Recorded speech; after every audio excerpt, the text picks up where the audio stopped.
Ok, entonces, como les comentaba, vamos a continuar con lo que es el proceso alveolar. Pues, es la porción del maxilar y la mandíbula que forma y sostiene los alvéolos. El proceso alveolar, pues, también se va desarrollando conforme erupciona el diente y es el que va a proporcionar que el diente se mantenga, bueno, es el que va a favorecer la inserción del diente junto con el ligamento periodontal. Obviamente, al realizar alguna extracción o perder algún diente, pues este hueso gradualmente se va perdiendo. ¿Por qué situación? Porque va existiendo un proceso de remodelación que es muy distinto tanto en maxilar como en mandíbula. En uno va de forma centrífuga y en el otro va de forma centrípeta. Pero pues esto es un proceso que vamos a ir viendo ya después cuando veamos los cambios en el proceso alveolar. Ahorita nada más vamos a ver como generalidades. El proceso alveolar, ¿cómo está constituido o cómo se compone? La parte más externa, tanto en mandíbula como en maxilar, es una placa externa de hueso cortical. Esto tanto por lingual como por vestibular, la primera parte del proceso alveolar es hueso cortical. Es un hueso con laminillas más compactas. Aquí existe muy escaso hueso trabecular, sobre todo nada más se presenta en el sector anterior superior o en el anterior inferior. En la parte de molares realmente es más el hueso cortical. Es muy delgado, tanto en los dientes anteriores, superiores como inferiores. Llega a tener hasta 0.5, 0.8 milímetros de grosor y por muy grueso puede tener hasta 1.5 en condiciones normales. Obviamente, cuando es un paciente que presenta exostosis, que son estos aumentos de volumen de hueso, pues aquí se ve más el volumen, pero en medidas promedio llega a medir hasta 1.5. Ya después de esta parte cortical, pues está el hueso alveolar propiamente dicho. Como lo pueden ver en la radiografía marcado con la flecha roja, es una pequeña línea blanca que se llega a ver en esta parte de la radiografía. Y aquí es donde, a través de las fibras de Sharpie, el ligamento periodontal se va a unir al cemento y al hueso alveolar. ¿Sale? Este hueso no tiene nada que ver con lo que se ve en el ligamento se ve radiolúcido, esto como lo ven es una línea totalmente radiopaca y es por esta corticalización que tiene el hueso. Después ya va a seguir lo que es el hueso esponjoso o el hueso trabecular. Pues se encuentra entre las dos capas del hueso cortical y pues actúan como soporte. El hueso trabecular, ¿dónde lo vamos a encontrar? En la parte correspondiente al hueso interdental o tabique interdental o bien en la zona de los septum radiculares. Es donde vamos a encontrar en mayor cantidad el hueso trabecular. En la parte más apical del proceso alveolar vamos a encontrar lo que es el hueso basal, que es la parte más apical del proceso mandibular.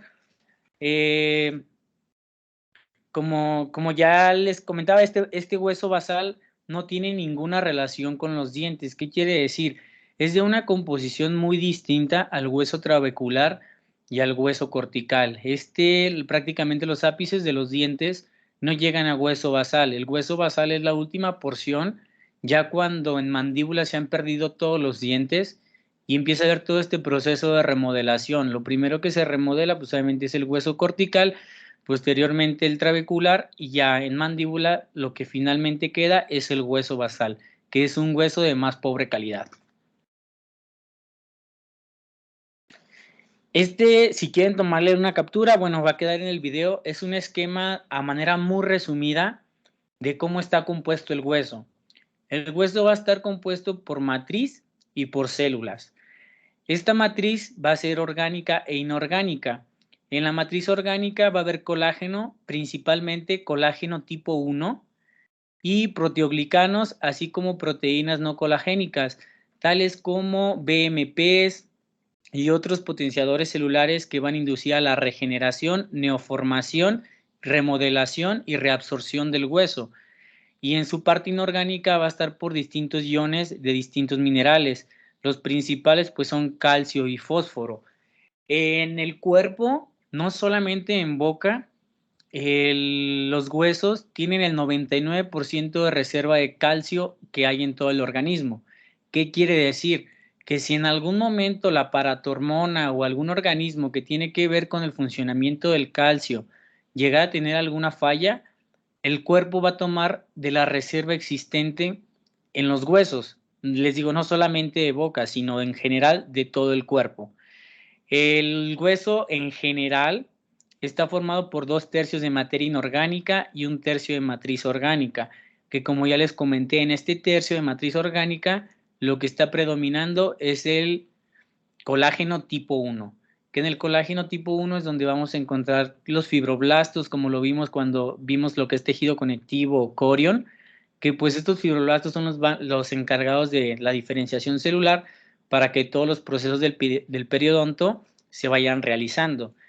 En cuanto a las células presentes en el hueso, como les dije, no nos vamos a meter tanto a qué forma tienen, qué organelos tienen, cómo se ven en el microscopio, no, porque realmente eso no tiene una relevancia clínica. Lo que quiero que ustedes sepan perfectamente es qué función cumplen cada de una de estas células, como son las células osteoprogenitoras, que son las encargadas de la formación del hueso. Los osteocitos, que junto con los osteoblastos se van a encargar de la formación y remodelación del hueso, y los osteoclastos, que obviamente son los que se encargan de la reabsorción.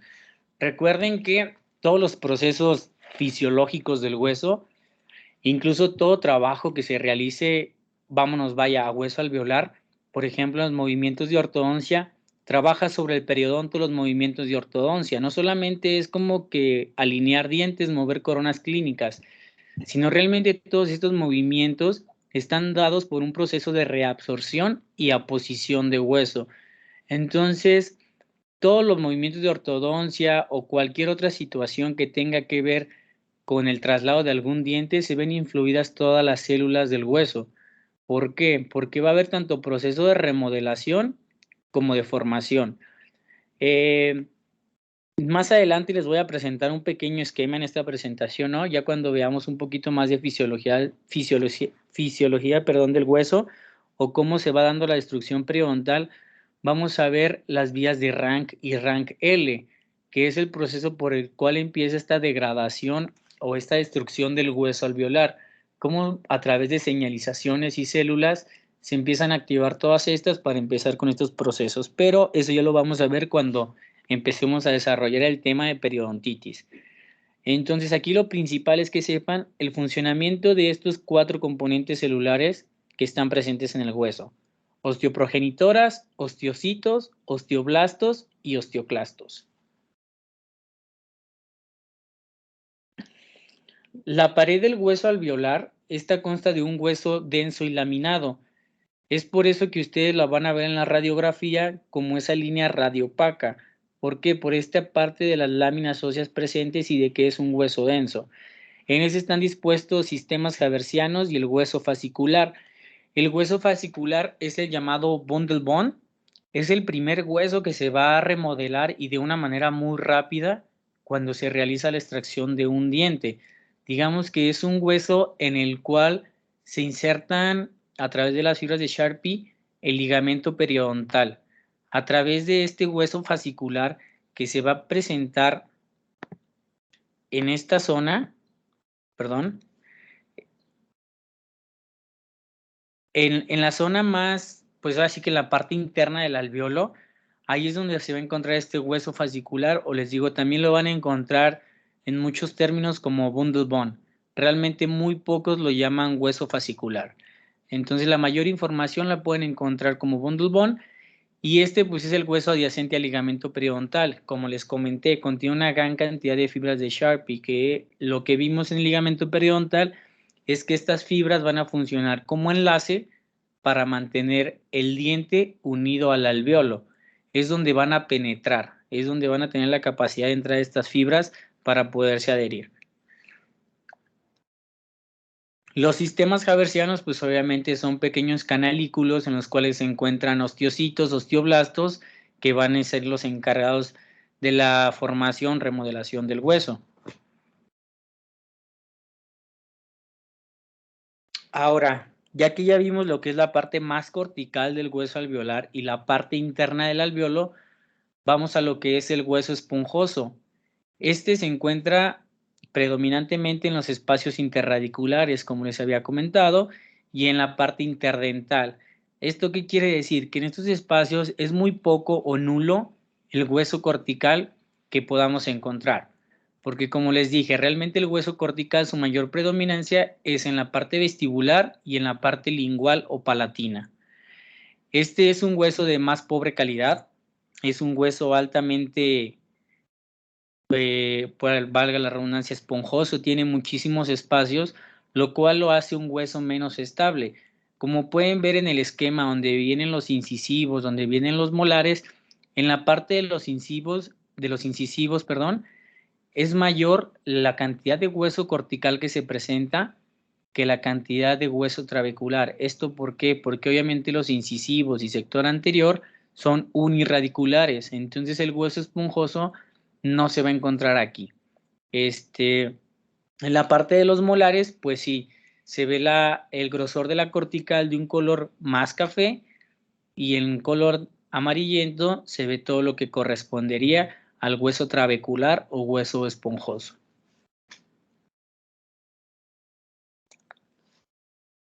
Ahora, ¿qué sigue o qué hay entre el tejido conectivo y el hueso alveolar? Lo que es el periósteo. El periósteo y el endostio, que estos son pues delgadas capas de tejido conectivo que tienen grandes potenciales celulares. ¿Esto a qué me refiero? Que se pueden diferenciar en lo que se vaya a requerir acorde al procedimiento que se realiza. Realmente esta parte almacena muchísimos paquetes vasculonerviosos y también almacena gran cantidad celular. Es un tejido altamente vascular. De hecho, ya cuando le veamos en cierta parte lo que es cirugía, vamos a ver la importancia del desprendimiento de esta capa cuando se realizan colgajos de espesor total, porque cuando no se realiza un colgajo de espesor total, esta parte del periósteo es una zona que es tan vascular que cuando ustedes quieran removerla va a sangrar muchísimo. Va a sangrar muchísimo. De hecho, en procedimientos quirúrgicos, cuando no retiran o no levantan por completo esta capa de periósteo, es cuando los pacientes más tienden a inflamarse. Más allá de la cirugía o remodelación ósea que se realice, la manipulación del periósteo es lo que puede generar una mayor inflamación. ¿Por qué? Porque es un tejido muy delicado. Es un tejido que apenas usted lo ve un poquito feo y ya está sangrando. Entonces, este periósteo se va a encontrar entre el tejido conectivo y lo que es la cortical del hueso alveolar. La parte interna, ya debajo de esto, cubriendo, pues ahora sí que en la parte de las cavidades óseas se encuentra el endostio, que pues clínicamente no lo van a poder observar, pero el periósteo sí lo van a poder observar sin ningún problema. A manera de representación, esto es cómo se vería. El periósteo sería la capa más externa, les digo, después del tejido conectivo de lo que corresponde a la encía, para después del periósteo continuar con el hueso cortical y en la parte interna del hueso cortical se va a encontrar el endostio y de ahí va a seguir lo que es el hueso trabecular o el hueso esponjoso. Es por eso que les comentaba que nos íbamos desde la parte más externa a la parte más interna y pues debajo de la encía lo primero que van a encontrar va a ser el periósteo. Les digo, este se ve como una capita roja totalmente vascularizada y que se puede desprender muy fácil o se puede desgarrar con alguna legra o con algún otro instrumento. Hay procedimientos en los cuales se sugiere mejor mantener el periósteo en su lugar. ¿Por qué? Porque va a dar la vascularidad a lo que coloquemos. Vascularidad a injertos óseos, vascularidad a injertos de tejido blando o tejido conectivo. Entonces, acorde a cada procedimiento es cómo se va a trabajar con este tejido, con este periósteo. Realmente este tiene una relevancia muy importante en los procedimientos de cirugía periodontal.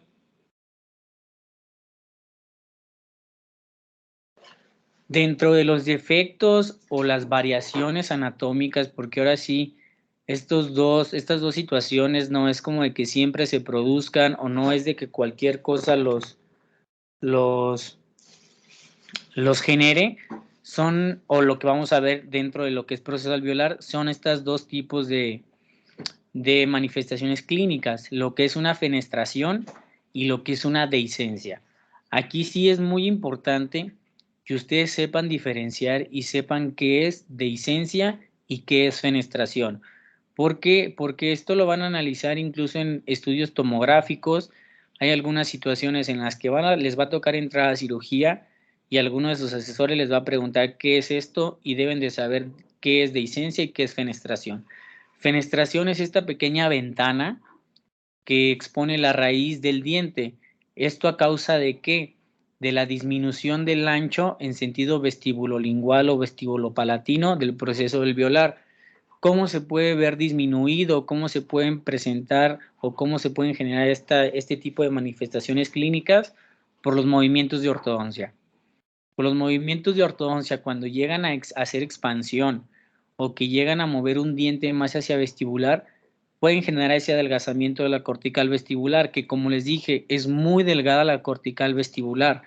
Entonces a veces mueven nada más lo que es, o se les va lo que es el torque en los movimientos de ortodoncia y no mueven el cuerpo en eje, y pues obviamente hay este proceso de reabsorción y se llega a generar este tipo de lesiones. Y se va a ver a manera de una ventana. ¿Qué quiere decir? Que siempre que se vea hueso en la parte más coronal de la manifestación clínica, esto les va a determinar que es una fenestración, porque está viendo una pequeña porción de hueso todavía por encima o más hacia coronal. Entonces la fenestración va a ser la pequeña ventana. La dehiscencia, pues es un defecto en hendidura. ¿A qué se refiere con hendidura? Que se pierde la totalidad de la cortical vestibular o de la cortical lingual y se va yendo más hacia picar el hueso. No hay la presencia de esta ventana. Simplemente se va realizando la pérdida de manera vertical u horizontal del hueso cortical o el hueso vestibular. Antes de que pasemos a lo que es la irrigación y la inervación del hueso, bueno, todo lo que es el proceso alveolar, tanto maxilar como mandíbula, ¿tienen algunas dudas en cuanto a la composición, en cuanto a la estructura, en cuanto a la parte que ya revisamos del hueso alveolar?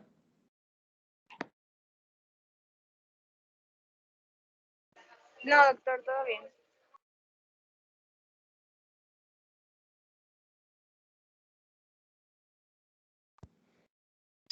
Ok, muy bien. Aquí no nos vamos a meter tanto a desde dónde se origina o desde dónde viene la irrigación y la inervación del proceso alveolar. ¿Por qué? Porque es algo que ya revisaron en su clase de anatomía humana cuando vieron la parte de anatomía de cabeza y cuello.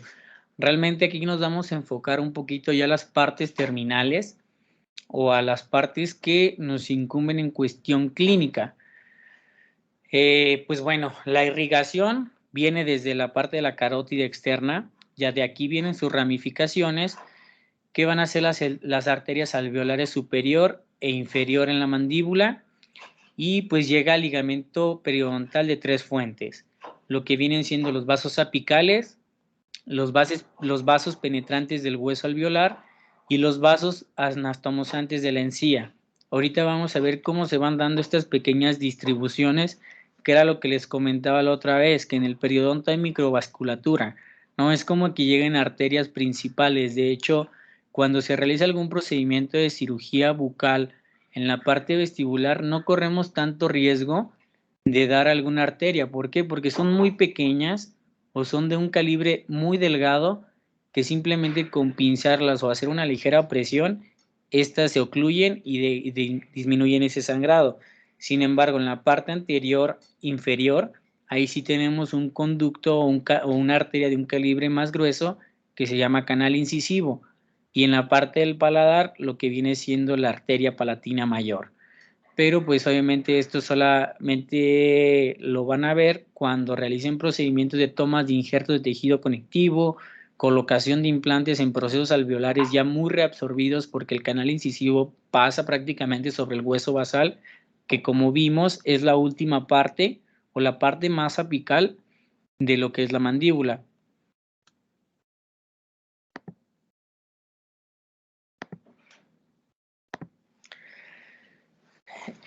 Ahora vamos a ver cómo se van dando estas pequeñas ramificaciones de la arteria alveolar, ya sea superior para maxilar e inferior para mandíbula. Realmente pues nada más cambia el nombre de acuerdo a donde se encuentre, pero de estas van a existir estas tres ramificaciones que vimos, lo que son las ramas de los vasos apicales, que estos únicamente se van a encargar de irrigar la región apical del ligamento periodontal antes de que el paquete, el paquete vasculonervioso, entre a través del foramen apical.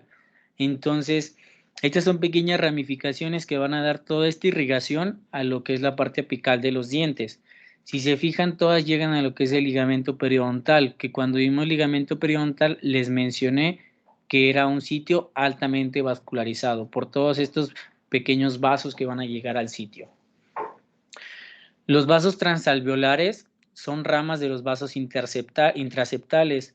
Estos perforan la lámina dura y entran en el ligamento. ¿Esto dónde lo van a ver? En la parte interradicular o en los espacios interdentales. Son estas pequeñas ramificaciones que se ven entre los dientes a manera como de cuadritos representados ahí. Esos son los vasos transalveolares. Estos van a tener la capacidad de penetrar la lámina dura, que era esa parte radiopaca que les mostré en la radiografía, donde se encuentran las fibras de Sharpie. Estos tienen la capacidad de penetrar y vascularizar todo este sitio. Y pues los vasos intraceptales continúan vascularizando la encía. ¿Qué quiere decir? Que estos vasos, ya en la parte más coronal, en lo que viene siendo el espacio interdental, también van a penetrar pequeños vasos sanguíneos. Estos van a ser los intraceptales. Son estos que van a surgir desde la parte del hueso interdental para penetrar en los espacios interdentales y conectarse con la encía.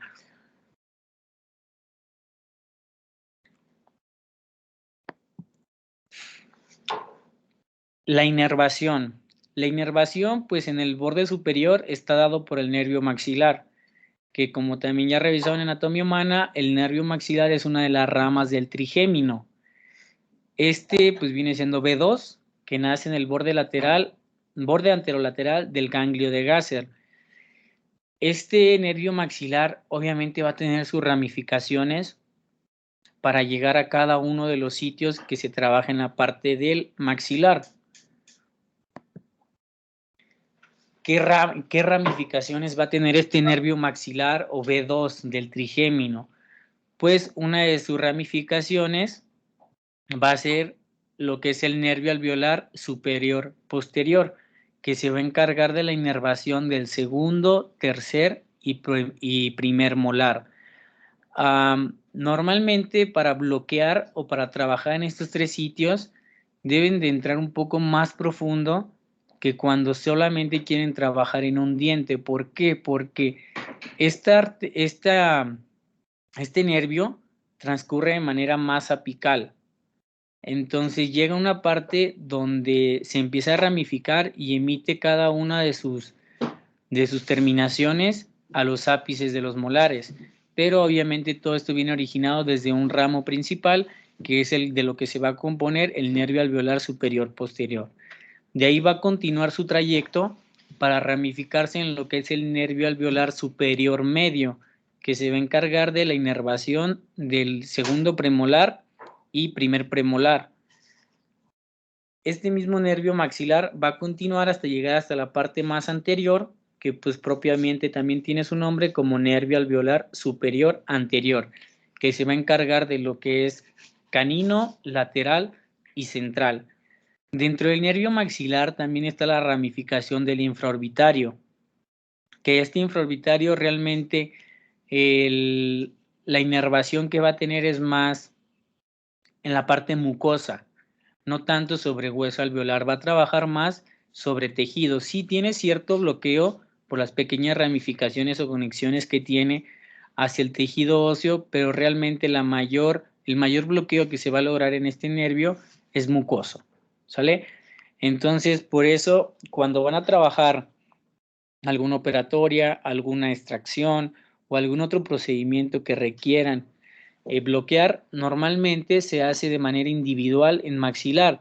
Les digo, salvo cuando van a trabajar por secciones, pues sí les conviene realizar un bloqueo regional, ¿A qué me refiero regional? Que se vayan directamente hasta donde emerge o donde empieza la ramificación de estos nervios alveolares, ya sea el posterior, el medio o el anterior.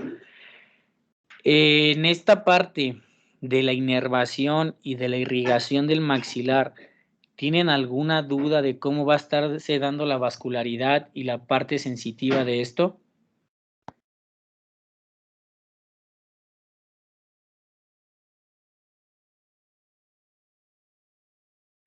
No, doctor, todo claro.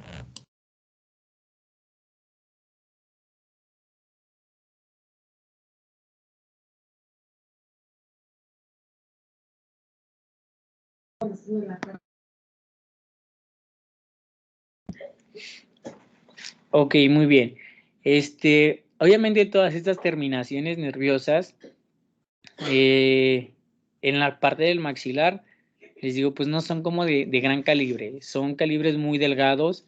De hecho, yo creo que el calibre más grueso que pueden encontrar en boca en cuanto a inervación es el del dentario, que realmente lo asocian al grosor incluso de un cabello. Entonces, realmente no son de gran calibre todo lo que puedan encontrar tanto de arterias como de nervios. Y en cuanto a una arteria de gran calibre que pueden encontrar en el maxilar, es la arteria palatina mayor, que esta va a correr a nivel de segundo molar, obviamente por la zona palatina, pero la distancia a la que puedan encontrarla es muy variada.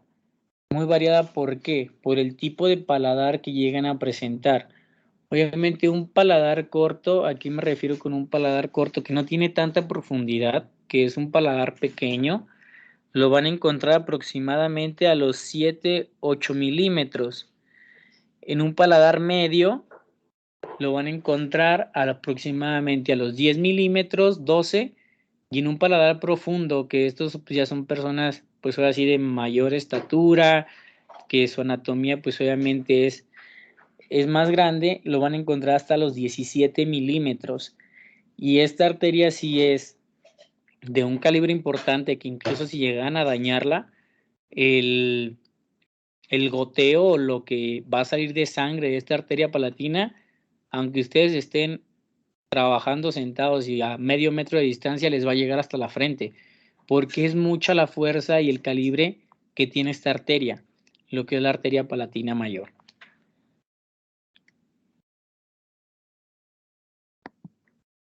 En cuanto a la inervación del maxilar inferior, pues va a estar dado por el nervio mandibular y obviamente el nervio mandibular o el nervio alveolar inferior va a tener sus ramificaciones. Bueno, el nervio mandibular va a tener sus ramificaciones, lo que viene siendo el nervio lingual, que se va más a tejidos blandos, y lo que viene siendo el nervio alveolar inferior, que el nervio alveolar inferior va a tener sus 3 ramificaciones. Que, Majo, dime cuáles son las 3 ramificaciones que presenta el nervio alveolar inferior. Lo viste en tu clase de anatomía.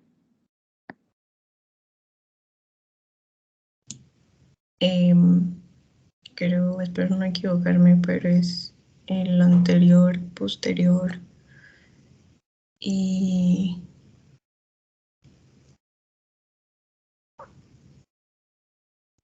no recuerdo el otro.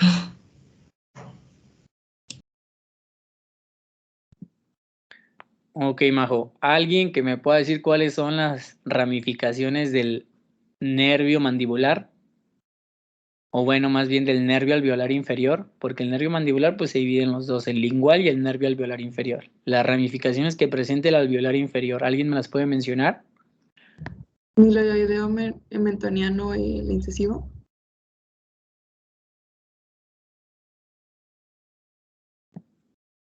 Qué bárbara, Lisette, los diste en la imagen, pero ahí faltan.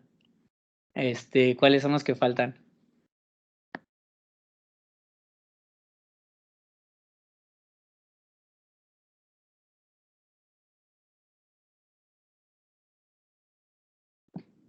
¿Alguien que complemente cuáles son las ramas que faltan del alveolar inferior?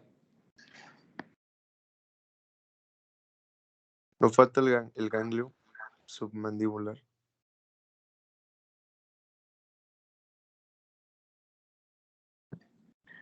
No, recuerda que los ganglios son del sistema linfático.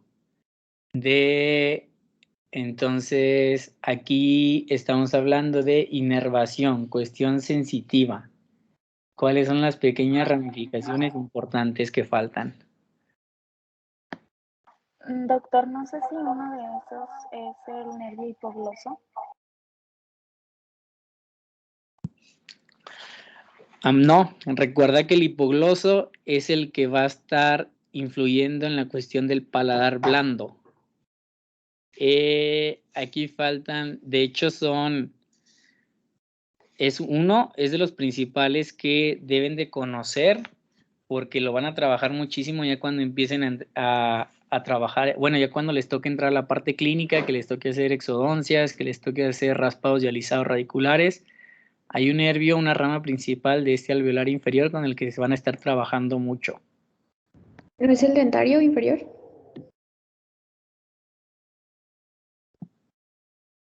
Ok, el dentario es parte o también es el nervio alveolar inferior, tiene esos dos nombres. Las ramificaciones que va a tener va a ser, o sea, el nervio alveolar o el dentario entra a través de la espina de Spix. ¿Para qué? Para continuar su trayecto a través del cuerpo mandibular y a nivel del primer molar va a tener una ramificación que, bueno, me van a investigar cuál es esa ramificación que presenta, pero la otra va a ser a nivel de los premolares, que es el nervio mentoniano. No, pues ya aquí viene, miren, nervio miloyoideo, ahí está dibujado. Esa ramificación que se ve, si se fijan, prácticamente llega hacia el ápice del primer molar, hacia la zona de los ápices del primer molar, es donde llega esta pequeña terminación. Pero el otro que falta aquí es el nervio bucal, ¿sale?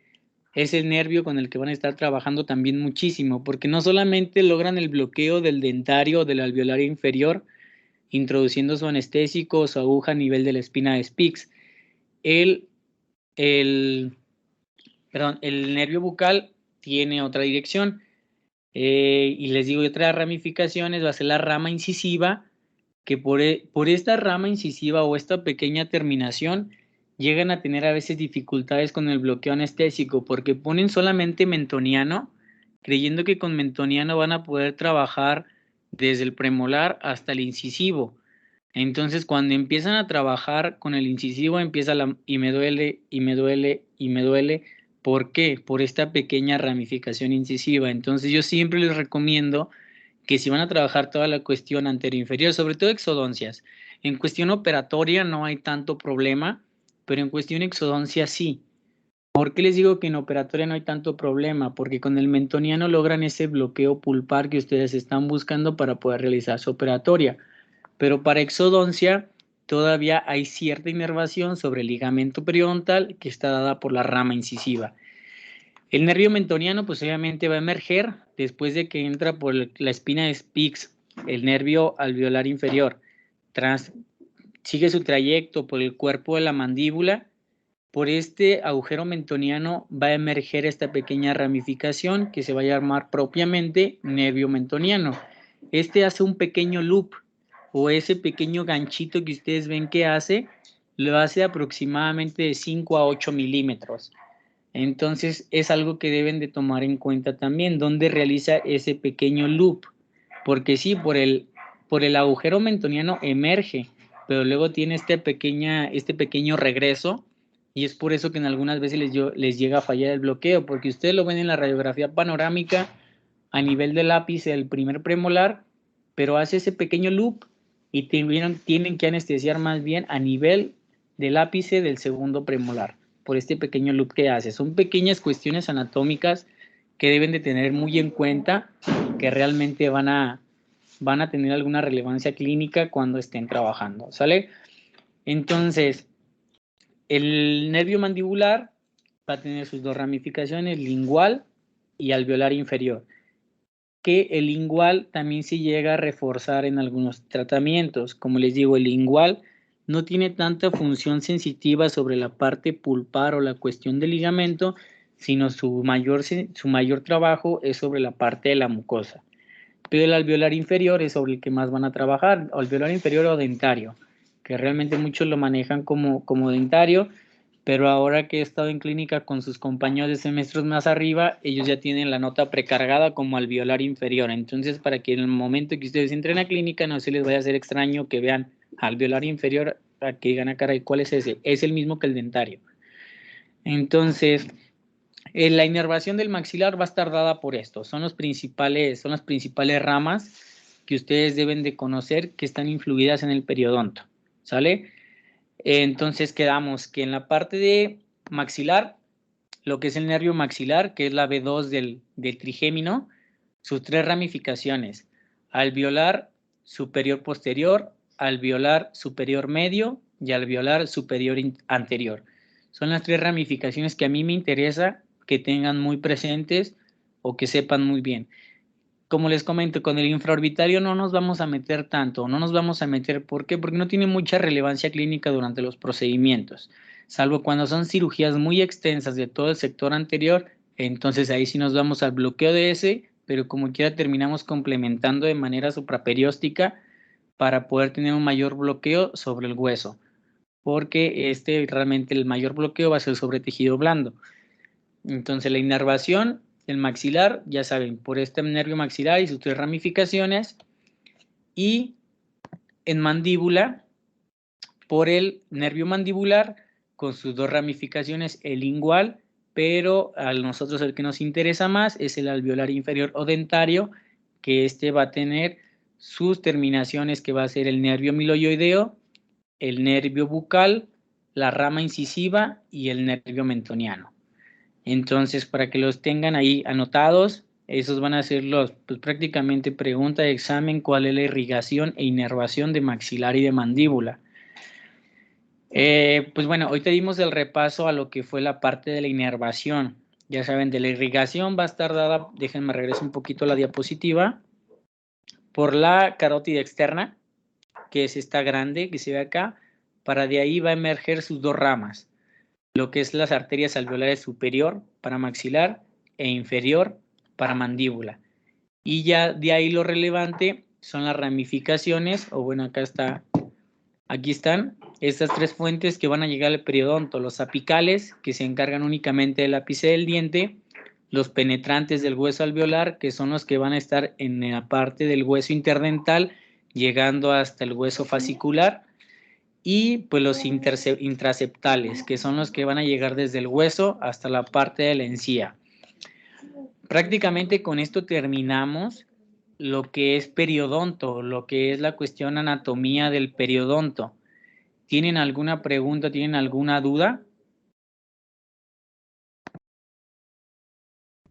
Doctor, entonces los transalveolares son los mismos que los penetrantes del hueso alveolar.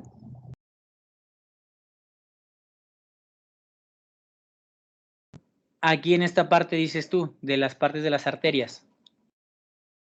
Sí. Ok, los transalveolares van a únicamente estar en la parte interdental, en el hueso interdental, y van a llegar hasta la parte del ligamento periodontal a nivel de la raíz. Ya cuando llegan a la parte más coronal del hueso interdental y que perforan o penetran en la encía, ya es cuando cambian de nombre, que son los intraceptales, que son los que van a llegar hasta la encía o el tejido conectivo. Pero sí, es una continuación, o sea, realmente es toda una red que simplemente va siguiendo un trayecto, y dependiendo del trayecto en el que se inserten o donde terminen, es el nombre que van a recibir. Como quedamos, los apicales únicamente al ligamento periodontal en la parte apical. De ahí continúa su trayecto a través del hueso interdental para en la parte media, en el primer tercio cervical, transformarse a vasos transalveolares, que son los que van a perforar la lámina dura y van a entrar al ligamento periodontal de esta zona, en la parte media de la raíz y la parte más cervical, para que cuando ya lleguen hasta la parte cervical, los vasos que de esta parte cervical penetren a la encía van a ser los intraceptales. Gracias, doctor. ¿Alguna otra duda, pregunta que tengan?